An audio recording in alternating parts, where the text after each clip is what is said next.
ไม่ทรงค่าโจไปมาด้วยวิดีโอคาเฮาในแคนตอบ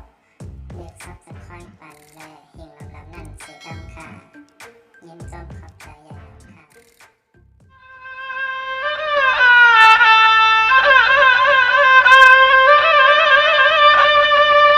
สวงว่าสติลูไม้ซ้ำตวงพวงนอตีตักงาเทเนปันเขื่อนปืนวังจวงวันหลังมีมาเฮาหาเลยอยู่โฮมกึกกันนอ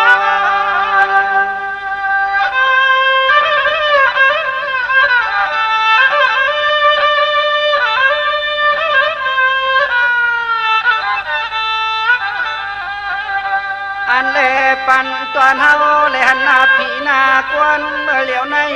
เปลี่ยนไว้นอกุ้งคำเจ้าสว่างปัง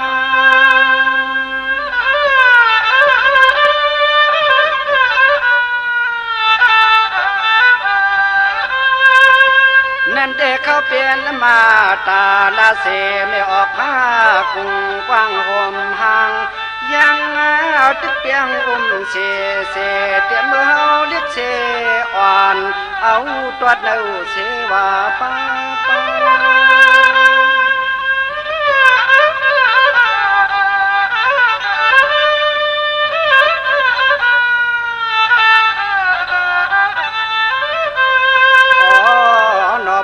คำลูกคักไม่เฮาตื่นมาเย้าย่างแล้วเขามอมเขากำปอนเส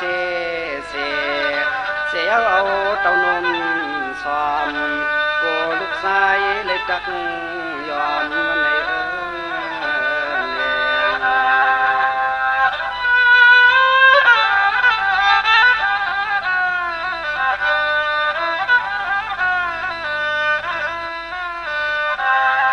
อันเป็นเมียสาวแต่ยังว่าเลี้ยงผ่านมันหยาบหาบเอาลูกใส่ได้มีไว้เนอต้องไปเตะสันเทไปเกเสียว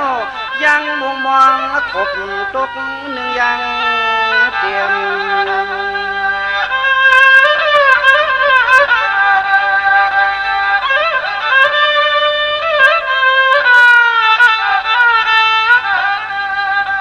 อันไหนถึงตี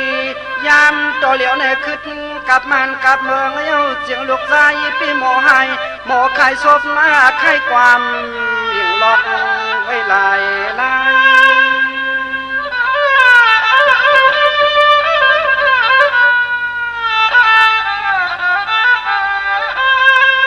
กวยหูหมอกินหมอเปียวหมอจอสมตามังกว่ากำยาจะเจอสั่งอำว่า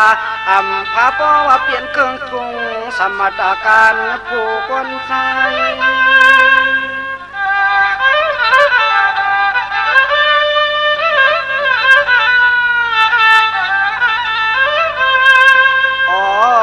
นอหมอไก่กินเราเมายาตาเส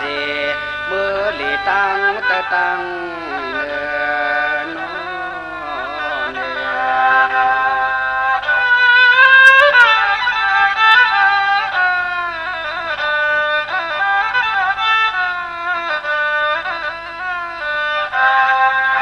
เรียกแรงตึกปันเฮาแข่งเตอปอเมสว่างซ้ำทางที่เปลี่ยนในกันล้อมซ้ำเสอลาสุปาเสโคนำกามาสุบเมียงปันลูกใจคำกบปัน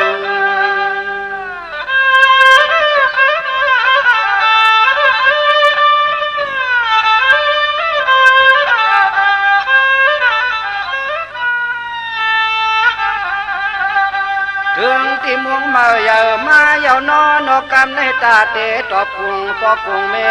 กึดไว้นอลูกใจอ่อนจึงขันเหตุการ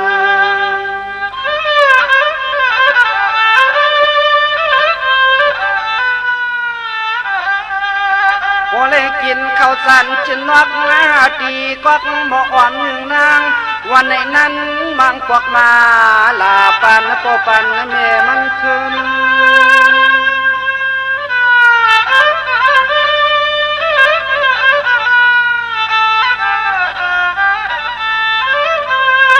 ตา ติหาเลี้ยงอาจาเลี้ยงตา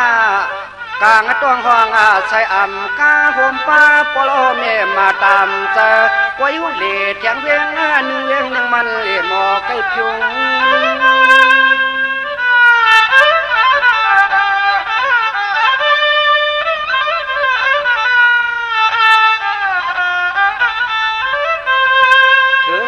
ติกรรมนั้นน้อเมฆเขินวนเอาปุ่นเนอสั่งสาลา